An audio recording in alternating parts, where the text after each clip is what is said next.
Salut! Aujourd'hui, on plonge ensemble dans un exercice passionnant sur les suites et l'étude de fonctions. Je sais, ça peut paraître un peu impressionnant au premier abord, mais pas de panique, tu vas voir, on va y aller étape par étape et tu vas tout comprendre. On va étudier le signe d'une fonction du second degré, calculer des coefficients directeurs, analyser une suite, puis passer à une fonction rationnelle avec dérivée, variation et schéma de courbe. À la fin, tu auras toutes les clés pour réussir ce type d'exercice. Allez, c'est parti. Question 1a. Étudier le signe de la fonction du second degré. Alors, commençons avec la fonction g, définie par g de x égale x au carré moins 5x plus 4. Première étape, calculons le discriminant. Donc, moins 5 au carré, moins 4 fois 1 fois 4.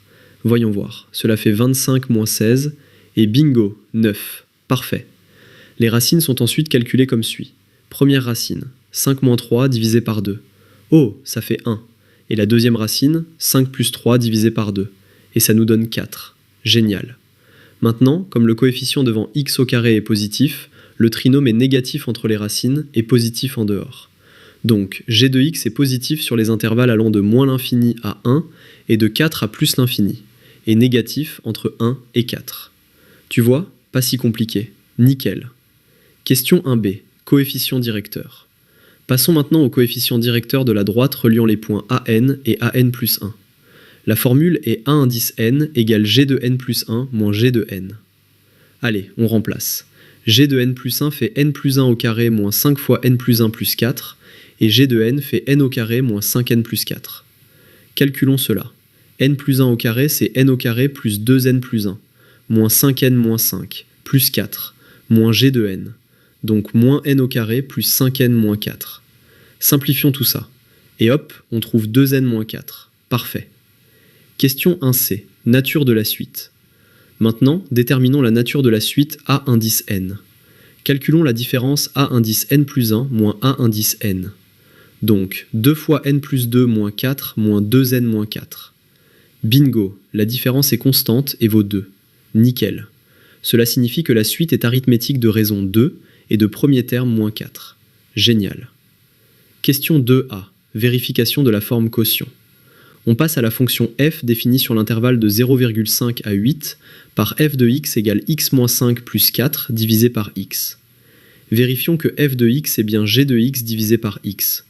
Donc g de x divisé par x fait x au carré divisé par x moins 5x divisé par x plus 4 divisé par x. Et ça nous donne exactement x moins 5 plus 4 divisé par x. Parfait. Question 2b, position relative de la courbe. Maintenant, déterminons la position de la courbe par rapport à l'axe des abscisses. Comme x est positif sur l'intervalle de 0,5 à 8, f de x a le même signe que g de x. Et hop, donc la courbe est au-dessus de l'axe des abscisses sur les intervalles 0,5 à 1 et 4 à 8, et en dessous entre 1 et 4. Génial. Question 2c, dérivée. Pour trouver la dérivée de f, écrivons f de x comme x moins 5 plus 4 fois x puissance moins 1. La dérivée de x est 1, la dérivée de moins 5 est 0, et la dérivée de 4x puissance moins 1 est moins 4 divisé par x au carré. Et donc, f' de x égale x au carré moins 4 divisé par x au carré, ce qui se factorise en x moins 2 fois x plus 2 divisé par x au carré. Nickel. Question 2d, variation. Voyons maintenant les variations de f sur l'intervalle de 0,5 à 8. Comme x au carré et x plus 2 sont positifs, le signe de f' dépend uniquement de x moins 2. Donc f' est négative avant 2 et positive après 2. Parfait. Calculons les valeurs de f au point clé. f de 0,5 égale 3,5.